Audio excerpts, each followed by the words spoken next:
Basta kay Sir Rojan, ibang klase. Let's go! Okay, welcome ulit sa ating klase. Sa video na to, pag-uusapan natin ang Article 1810. Dito sa article na to, dinidiscuss ang tungkol sa property rights ng isang partner. Ano nga bang ibig sabihin ng property rights? At ano ang mga property rights ng isang partner? Ano nga ba? Ready ka na? Sige, start tayo. Let's go! Ayan, sige, basahin muna natin. Article 1810. The property rights of a partner are: number one, his rights in specific partnership property; number two, his interest in the partnership; and number three, his right to participate in the management. So dito sa article na to, dinidiscuss ang property rights ng isang partner, pero ito yung tinatawag nating principal rights. Ang rights kasi ng isang partner ay nahati sa principal rights at saka sa related rights. So dito sa Article 1810, pinag-uusapan dito yung principal rights. So kasama dyan yung 1811, 1812, tsaka 1803. Okay? So ang rights ng isang partner, rights of a partner, is classified or categorized into two. Number one, yung ating tinatawag na principal rights. Yan. Itong principal rights, yan yung 1810. Yan. Pero pag iisa-isahin mo siya, yung number one, right to specific specific partnership property, madidiscuss ito sa 1811.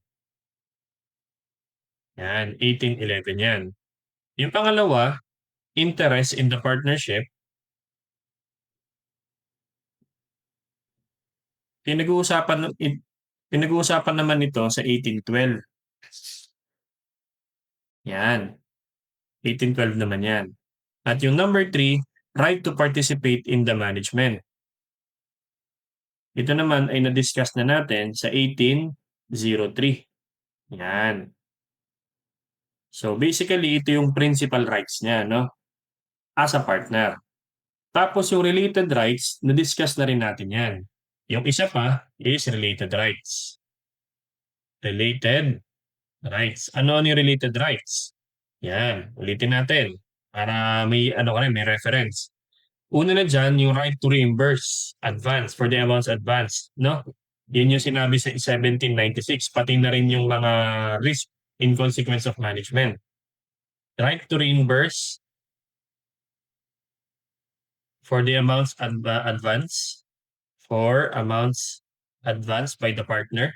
Pati na rin yung risk in consequence of management. So balikan niyo yung 1796 dyan. Na-discuss na natin yon. Pangalawa, yung right para matingnan yung libro. Okay, right to inspect books. Okay, inspect partnership books.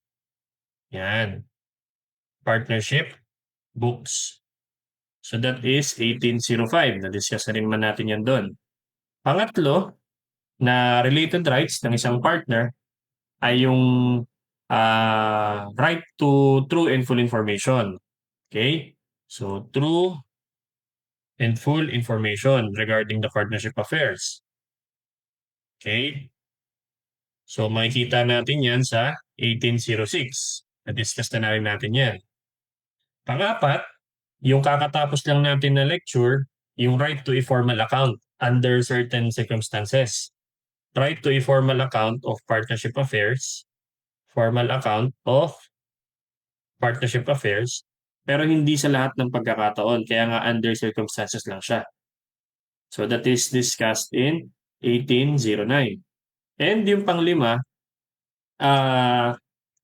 hindi pa natin ito na-discuss kasi ito ay medyo padulo pa. Yung right to have the partnership dissolved. Okay, that is discussed in 1830 tsaka 31. Right to dissolution. Yan, may karapatan ng isang partner na i-dissolve ang partnership under certain circumstances din. So 1830 and 1831.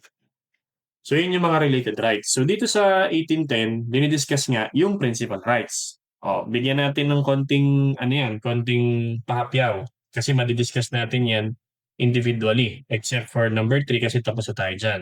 Sa 1811, yung right to specific partnership property, ang property hindi lang yung kinontribute ng partners, pati na rin yung mga na-contribute or yung mga na-acquire ng partnership. Okay? So, not only those contributed, okay, originally contributed, kasi co-owner silang lahat nun eh, but also subsequently acquired, but also subsequently acquired by the partnership.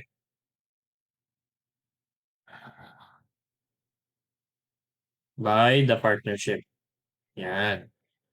So kapag nag-contribute ang lahat ng partners, it will now go to a common fund in which all of them are co-owners at meron silang right to specific property. Okay? Ayan. Pati na rin yung mga bibilhin nila. So halimbawa, pag si partner nag-contribute ng sasakyan, tapos si partnership bumili ng mga susunod pang mga gamit, halimbawa yung computer, yung sasakyan tsaka yung computer are specific partnership property. Okay? So yun yung tinutukoy dyan sa specific partnership property, no?